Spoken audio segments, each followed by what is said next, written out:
Well, you want to put a plan in place up front, and that should also include seeking legal advice so that as you start your business, you know what the appropriate entity that best fits your needs are going to be.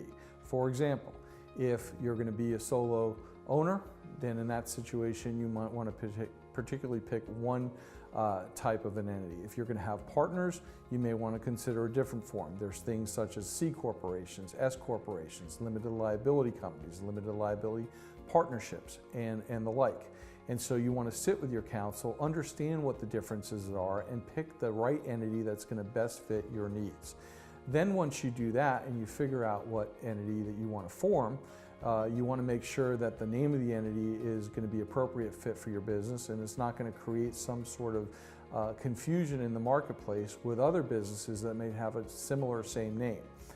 Because you don't want to invest lots of time and money and effort in coming out with a name only to find out that somebody down in some other county has a similar business with a similar name, and then you get a knock on your door asking you to stop using that name. So you want to do that stuff up front. Once you've formed your entity, you also want to spend some time up front kind of mapping out through an organizational document, which would include the articles of incorporation, the article of organization if it's an LLC, a set of bylaws, which basically describes how the company will govern itself. And if it's a limited liability company, you'll want to consider putting in an operating agreement. We find oftentimes business owners are penny wise, pound foolish. They don't spend the time and effort up front to do that.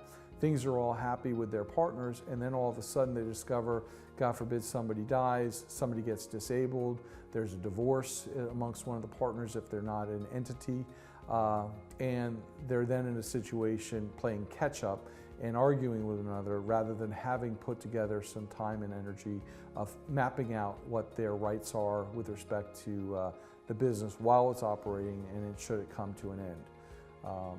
And so these are things that people should think about up front when they start a business.